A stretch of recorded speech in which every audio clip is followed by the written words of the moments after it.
നമസ്കാരം. Pre market റിപ്പോർട്ടുകളിലേക്ക് സ്വാഗതം.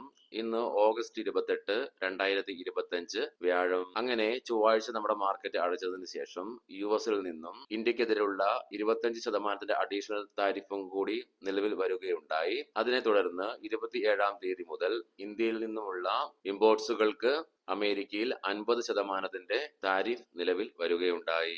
അതുകൊണ്ട് തന്നെ അഡീഷണൽ താരിഫും 27-ാം തീയതി മുതൽ പ്രാബല്യത്തിൽ വന്നതിന്റെ ഫലമായിട്ടുള്ള ആക്ഷൻസ് ഇന്ന് നമ്മുടെ മാർക്കറ്റിൽ കണ്ടു തന്നെ അറിയണം. മാത്രമല്ല ഇന്ന് നിഫ്റ്റിയുടെ മന്ത്ലി എക്സ്പയറി ആണ്.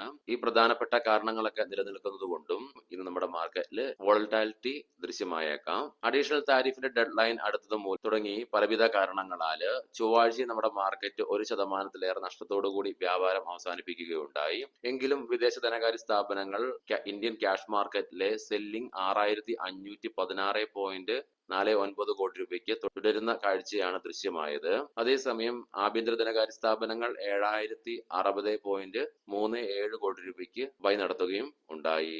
ഇന്ത്യയിൽ നിന്നും യുഎസിലേക്കുള്ള കയറ്റുമതി ഉൽപ്പന്നങ്ങളുടെ മേൽ 50% താരിഫ് 27-ാം തീയതി നിലവിൽ വന്നതിനെ തുടർന്ന് textiles, Gems and jewellery, shipping stock, exports തുടങ്ങിയ മേഖലകൾ ഇന്നത്തെ മാർക്കറ്റ് ടൈമിൽ ശ്രദ്ധ നേടിയേക്കാം. ഇന്നത്തെ നമ്മുടെ മാർക്കറ്റിലേക്ക് സ്പെസിഫിക് ആയിട്ട് വന്നു കഴിയുമ്പോൾ നിലവിൽ ഗിഫ്റ്റ് നിഫ്റ്റിയിൽ 76 പോയിന്റുകളുടെ ഇടിവ് മാത്രമേ. പക്ഷെ ഇന്ന് രാവിലെ 6:30-ക്ക് ശേഷം ഗിഫ്റ്റ് നിഫ്റ്റി ഓപ്പൺ ആകുമ്പോൾ എവിടെ ഓപ്പൺ ആകുമെന്ന് അറിഞ്ഞുകൂടാ. മാത്രമല്ല ഇന്ന് നമ്മുടെ മാർക്കറ്റിലെ ഓപ്പണിംഗ് കണ്ടു തന്നെ അറിയേണ്ടതായിട്ട് വരും. നിലവിൽ നിഫ്റ്റി ചൊവ്വാഴ്ചത്തെ ഫോളോയോടുകൂടി അതിന്റെ ഷോർട്ട് ടൈം മൂവിംഗ് ആവറേജസ് ആയ 10-20 ഡേയുടെയും മിഡ് ഡേ മൂവിംഗ് ആവറേജ് ആയ 50 ഡേ EMAയുടെയും താഴേക്ക് പതിക്കുകയുണ്ടായി.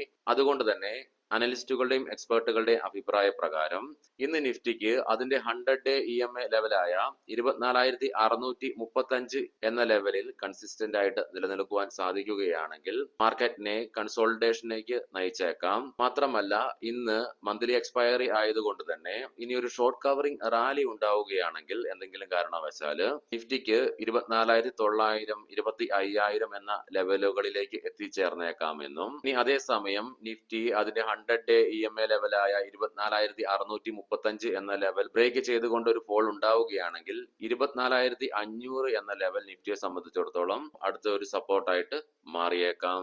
അതേസമയം 24,500 എന്ന ലെവൽ ബ്രേക്ക് ചെയ്യുകയാണെങ്കിൽ സെല്ലിംഗ് പ്രഷർ അനുഭവപ്പെട്ടേക്കാം. പ്രത്യേകം ശ്രദ്ധിക്കുക, ട്രേഡ് റെക്കമെൻഡേഷന് വേണ്ടിയിട്ടല്ല ഈ ലെവലുകൾ വിശദീകരിച്ചത്, എഡ്യൂക്കേഷൻ പർപ്പസിന് വേണ്ടി മാത്രമാണ്. ഇന്ത്യയെ സംബന്ധിച്ചിടത്തോളം വലിയ ഒരു നെഗറ്റീവ് ന്യൂസ് നിലനിൽക്കുന്നതും നിഫ്റ്റിയുടെ മന്ത്ലി എക്സ്പയറി ആയതുകൊണ്ടും ഇന്നത്തെ നമ്മുടെ മാർക്കറ്റിലെ ആക്ഷൻസ് നമ്മൾ കണ്ടു തന്നെ അറിയണം. നിഫ്റ്റി 25,000 എന്ന ലെവൽ മറികടക്കുമോ, അല്ലെങ്കിൽ 24,500 എന്ന ലെവലും ഭേദിച്ചുകൊണ്ട് അതിന് താഴെയായിട്ട് ഇന്നത്തെ എക്സ്പയറി നടത്തുമോ എന്നുള്ളതിലൊക്കെ. കഴിഞ്ഞ ചൊവ്വാഴ്ച നമ്മുടെ മാർക്കറ്റിലുണ്ടായ ശക്തമായ ഇടിവിനെ തുടർന്ന് ഇന്ത്യ വിക്സ് 3%-ലേറെ ഉയരുന്നതും കാണുവാൻ സാധിച്ചു. അതുകൊണ്ട് തന്നെ ഇന്നത്തെ ട്രേഡിംഗ് സെക്ഷനിലും ഇന്ത്യ വിക്സ് ഉയരാൻ സാധ്യതകൾ ഏറെ ഉള്ളത് കൊണ്ട് തന്നെ ഇന്ത്യ വിക്സും ഇന്ന് കീനായിട്ട് വാച്ച് ചെയ്യേണ്ടിയിരിക്കുന്നു. ചൊവ്വാഴ്ച നമ്മുടെ മാർക്കറ്റ് അടച്ചതിന് ശേഷം യുഎസിൽ നിന്നും ഡ്യൂറബിൾ ഗുഡ്സ് ഓർഡേഴ്സിന്റെ ജൂലൈ മാസത്തെ ഡേറ്റ റിലീസ് ചെയ്യുകയുണ്ടായി. 2.8% ഇടിവ് രേഖപ്പെടുത്തിക്കൊണ്ട് മാർക്കറ്റ് എക്സ്പെക്ടേഷനെയൊക്കെ മറികടന്നുകൊണ്ട് ബെറ്റർ ആയിട്ടുള്ള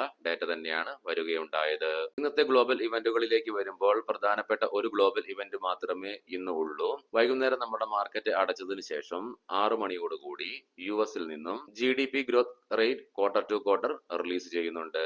ഇനി നമുക്ക് ഗ്ലോബൽ മാർക്കറ്റുകൾ പരിശോധിക്കാം. എൻവിഡിയുടെ ക്വാർട്ടർ ഏർണിംഗ്സ് വരുന്നതിന് മുന്നോടിയായിട്ട് ഇന്നലെ യുഎസിൽ S&P 500-ഉം നാസ്ഡാക്കും നേട്ടത്തോടുകൂടി തന്നെ വ്യാപാരം അവസാനിപ്പിക്കുകയുണ്ടായി. ഡോ ജോൺസ് ഫ്യൂച്ചർ നിലവിൽ 21 പോയിന്റുകളുടെ നേട്ടത്തോടു കൂടിയിട്ടാണ് വ്യാപാരം തുടർന്നുകൊണ്ടിരിക്കുന്നത്. യൂറോപ്യൻ മാർക്കറ്റ്സിൽ ഇന്നലെ UK, ജർമ്മൻ മാർക്കറ്റുകൾ നഷ്ടത്തോടുകൂടി വ്യാപാരം അവസാനിപ്പിച്ചപ്പോൾ ഫ്രാൻസ് മാർക്കറ്റിന് നേട്ടത്തോടുകൂടി വ്യാപാരം അവസാനിപ്പിക്കുവാൻ സാധിച്ചു. ഏഷ്യൻ മാർക്കറ്റ്സിലേക്ക് വരുമ്പോൾ ജപ്പാൻ മാർക്കറ്റും കൊറിയൻ മാർക്കറ്റും നേട്ടത്തോടുകൂടി ഇന്ന് വ്യാപാരം ആരംഭിച്ചിട്ടുണ്ട്. കൊമോഡിറ്റിയിൽ ബ്രെന്റ് ക്രൂഡിലും ക്രൂഡ് ഓയിലിലും ഗോൾഡിലൊക്കെ ഇടിവ് തുടർന്നുകൊണ്ടിരിക്കുന്നു. ലീഡിംഗ് ആയ ADR സ്റ്റോക്സിൽ HDFC ബാങ്ക് ADR ഒഴികെ ബാക്കി എല്ലാ ADR സ്റ്റോക്സും നേട്ടത്തോടുകൂടി തന്നെയാണ് വ്യാപാരം അവസാനിപ്പിക്കുക ഉണ്ടായത്. കൂട്ടത്തിൽ വിപ്രോ ADRന് 1%-ലേറെ നേട്ടം കൈവരിച്ചുകൊണ്ട് ടോപ്പ് പെർഫോമറായിട്ട് മാറുവാനും സാധിച്ചു. ഇനി നമുക്ക് നിഫ്റ്റിയുടെയും ബാങ്ക് നിഫ്റ്റിയുടെയും ടെക്നിക്കൽസിലേക്ക് സ്പെസിഫിക് ആയിട്ട് പ്രവേശിക്കാം. നിഫ്റ്റിയുടെ PCR 0.57 എന്ന നിലയിൽ അൾട്രാ ബെയറിഷ് ആയിട്ട് തന്നെ നിലനിൽക്കുന്നു. മാക്സ് പെയിൻ 24,800 എന്ന ലെവലിലും. ചൊവ്വാഴ്ച മാർക്കറ്റിലുണ്ടായ ഫോളിനെ തുടർന്ന് നിഫ്റ്റിയുടെ ഡെയിലി ചാർട്ട്സിൽ നിന്നും ലോങ് ബെയറിഷ് കാൻഡിൽസ്റ്റിക് പാറ്റേൺ ആണ് ദൃശ്യമാകുന്നത്. മന്ത്ലി ഓപ്ഷൻസ് ഡാറ്റ പ്രകാരം 25,000 എന്ന സ്ട്രൈക്കിലാണ് കോൾ സൈഡിലേക്ക് ഏറ്റവും കൂടുതൽ ഓപ്പൺ ഇൻട്രസ്റ്റുകൾ നിലനിൽക്കുന്നതെങ്കിലും 24,800 എന്ന സ്ട്രൈക്കിലാണ് ഏറ്റവും കൂടുതൽ റൈറ്റിംഗ് ദൃശ്യമാകുന്നത്. അതേസമയം 24,000 എന്ന സ്ട്രൈക്കിലാണ് പുട്ട് സൈഡിലേക്ക് ഏറ്റവും കൂടുതൽ ഓപ്പൺ ഇൻട്രസ്റ്റുകൾ നിലവിൽ കാണുവാൻ സാധിക്കുന്നതെങ്കിലും 24,600 എന്ന സ്ട്രൈക്കിലാണ് ഏറ്റവും കൂടുതൽ റൈറ്റിംഗ് നിലവിൽ കാണുവാനായിട്ട് സാധിക്കുന്നത്. ബാങ്ക് നിഫ്റ്റിയുടെ PCR 0.42 എന്ന നിലയിൽ അൾട്രാ ബെയറിഷ് ആയിട്ട് തന്നെ നിലനിൽക്കുന്നു. മാക്സ് പെയിൻ 54,700 എന്ന നിലയിലും. ചൊവ്വാഴ്ച ഉണ്ടായ ഫോളിനെ തുടർന്ന് ബാങ്ക് നിഫ്റ്റിയും അതിന്റെ ഷോർട്ട് മിഡ് ടൈം ആവറേജുകളുടെ താഴെയായിട്ടും മാത്രമല്ല 100-ഡേ EMAയുടെ താഴേക്കും പതിക്കുകയുണ്ടായി. അതുകൂടാതെ ഓഗസ്റ്റ് മാസത്തെ ലോ ആയ 44,900 എന്ന ലെവലിനും താഴേക്ക് ബാങ്ക് നിഫ്റ്റി പതിച്ചതിനെ തുടർന്ന് ബാങ്ക് നിഫ്റ്റിയുടെ ഡെയിലി ചാർട്ട്സിലും ലോങ് ബെയറിഷ് കാൻഡിൽസ്റ്റിക് പാറ്റേൺ തന്നെയാണ് ദൃശ്യമാകുന്നത്. മന്ത്ലി ഓപ്ഷൻസ് ഡാറ്റ പ്രകാരം 56,000 എന്ന സ്ട്രൈക്കിലാണ് കോൾ സൈഡിലേക്ക് ഏറ്റവും കൂടുതൽ ഓപ്പൺ ഇൻട്രസ്റ്റുകൾ കാണുവാൻ സാധിക്കുന്നതെങ്കിലും 55,000 എന്ന സ്ട്രൈക്കിലാണ് ഏറ്റവും കൂടുതൽ കോൾ റൈറ്റിംഗ് നിലവിൽ കാണുവാനായിട്ട് സാധിക്കുന്നത്. അതേസമയം 54,000 എന്ന സ്ട്രൈക്കിലാണ് ഏറ്റവും കൂടുതൽ ഓപ്പൺ ഇൻട്രസ്റ്റ് പുട്ട് സൈഡിലേക്ക് ദൃശ്യമാകുന്നതെങ്കിലും 54,400 എന്ന സ്ട്രൈക്കിലാണ് ഏറ്റവും കൂടുതൽ പുട്ട് റൈറ്റിംഗ് നിലവിൽ ദൃശ്യമാകുന്നത്. ഇന്നത്തെ പ്രധാനപ്പെട്ട സ്റ്റോക്കിംഗ് ന്യൂസുകൾ പരിശോധിക്കാം.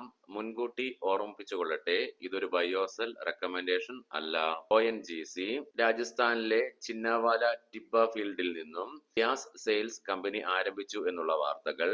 അതുൽ ഓട്ടോ കമ്പനിയുടെ ഇൻഡിപെൻഡന്റ് ഡയറക്ടറായിരുന്ന ജയചന്ദ്രൻ സ്വാമിനാഥൻ റിട്ടയർ ചെയ്തു എന്നുള്ള വാർത്തകൾ. Sree lotus developers and realty Q1 earnings പ്രസിദ്ധീകരിക്കുകയുണ്ടായി. പ്രോഫിറ്റിൽ 35.8% ഇടിവ് രേഖപ്പെടുത്തിക്കൊണ്ട് 40.2 കോടി രൂപയിൽ നിന്നും 25.8 കോടി രൂപയായി ചുരുങ്ങി.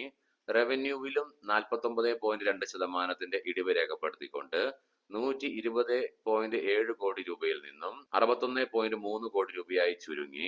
CNBC TV 18 റിപ്പോർട്ടുകൾ പ്രകാരം 7,027 കോടി രൂപയുടെ ഷെയറുകൾ 3.1% സ്റ്റേക്ക് പ്രൊമോട്ടർ ഫാമിലിയായ Rakesh Gangwal family offer for സെയിലിലൂടെ വിറ്റഴിച്ചേക്കാം എന്നുള്ള വാർത്തകൾ വരുന്നുണ്ട്.